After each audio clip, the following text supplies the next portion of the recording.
अस्सलाम वालेकुम दोस्तों, क्या आप जानते हैं कि एक ऐसे शख्स ने सिर्फ इल्म और दलाल की ताकत से दुनिया की करोड़ गैर मुस्लिमों को इस्लाम की तरफ राग़िब किया। क्या आपको मालूम है कि वो कौन सी वजह थी जिसने दुनिया की सबसे पुरअमन मुबलिग इस्लाम को मुजरिम बनाकर पेश किया? यह पाबंदी क्यों लगाई गई? सिर्फ एक तकरीर पर या उसके पीछे कुछ और था? आज आपको वो असल कहानी सुनाएंगे जो आपने शायद पहले कभी न सुनी है। आखिर में आप खुद फैसला करेंगे कि डॉक्टर जाकिर नाइक मुजरिम है या मजलूम है। ये 18 अक्टूबर 1965 ईस्वी की बात है, जब भारत के शहर मुंबई में एक ऐसे बच्चे ने आंख खोली जिसे दुनिया डॉक्टर जाकिर नाइक के नाम से जानती। एक दरमियानी तबके तालीम याफ्ता मुसलमान घराने में आंख खोली। डॉक्टर जाकिर नाइक के वालिद डॉक्टर अब्दुल करीम नाइक खुद एक डॉक्टर थे, लेकिन उनके घर में इल्म और दीन का खास माहौल था। जाकिर नाइक की इब्तिदाई तालीम मुंबई से हासिल की। बचपन से ज़हीन था। किसी को क्या मालूम था कि वही बच्चा आगे चलकर दुनिया की सबसे बड़ा इस्लामी मुकर्रर बनेगा। डॉक्टर जाकिर नाइक ने MBBS की डिग्री हासिल की, लेकिन अल्लाह ताला ने उनके लिए कुछ और ही मंसूबा बनाया था। उनकी मुलाकात मारूफ इस्लामी स्कॉलर अहमद देहताब से, जिन्होंने उन्हें इस्लाम के पैगाम को दुनिया के सामने पेश करने की तरकीब दी। डॉक्टर जाकिर नाइक ने 1991 में IRF की बुनियाद रखी और फिर एक ऐसा सिलसिला शुरू हुआ कि दुनिया हैरान रह गई। डॉक्टर जाकिर नाइक की तकारीर इल्मी और दलाइल से भरपूर होती थी। वो कुरान और बाइबल समेत दुनिया की मशहूर मजहबी किताबों के हवाले से बात करते थे। उनका अंदाज, लहजा और इल्म ऐसा था कि गैर मुस्लिम भी सुनकर कायल हो जाते थे और लाखों लोग उनके दलाल से मुतासर होकर इस्लाम कबूल करने लगे।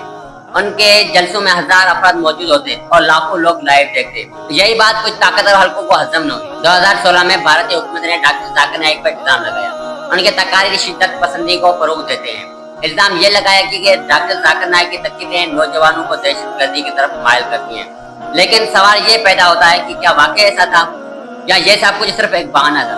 असल कहानी कुछ और थी। असल वजूहात और सच छुपाया गया। जाकिर नाइक की तकरीरें हिंदू मत, ईसाईयत और दीगर मज़ाहिब के गैर मुंतकी अकायद पर अमली तनकीद करती थी। वो दलाइल से साबित करते थे कि इस्लाम ही मुकम्मल दीन है। हजारों हिंदू और ईसाई नौजवान इस्लाम कबूल कर रहे थे और यही बात भारत के इंतहा पसंद हिंदू तंजीमों को बर्दाश्त नहीं हुई। 2015 ईस्वी में बांग्लादेश में होने वाले दहशतगर्द हमले के बाद भारतीय मीडिया ने प्रोपेगेंडा शुरू कर दिया। हमलावरों ने जाकिर नाइक की तकरीरें सुनकर रखी और इस बात का कोई सबूत नहीं था कि डॉक्टर जाकिर नाइक ने कभी की हिमायत की हो। हकीकत में डॉक्टर जाकिर नाइक कुरान की इस बहायत का हवाला देते थे, लेकिन प्रोपेगेंडा जोर पकड़ता गया।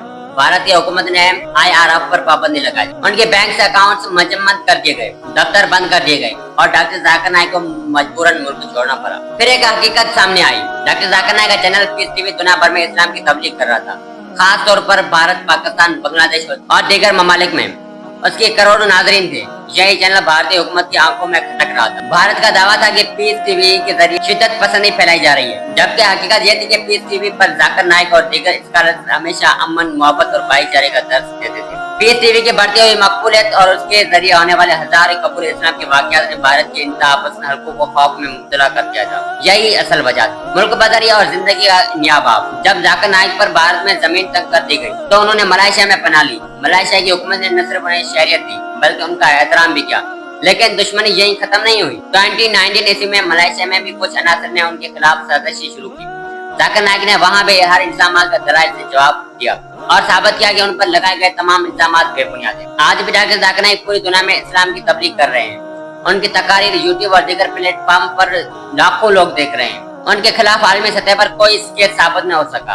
असल सवाल ये पैदा होता है कि डॉक्टर जाकिर नाइक का जुर्म क्या था? उनका असल जुर्म ये था कि वो दलाल की जुबान बोलते थे। उनका जुर्म ये था कि वो कुरान और दीगर मजहबी किताबों को सामने रखकर दलील देते थे। उनका जुर्म ये था कि वो इस्लाम की पुरअमन तालीमात को इतने शफाफ अंदाज में पेश करते थे कि गैर मुस्लिम खुद ब खुद कायल हो जाते थे और यही बात दुनिया की कुछ बड़े ताकतवर हल्कों को हजम नहीं हुई।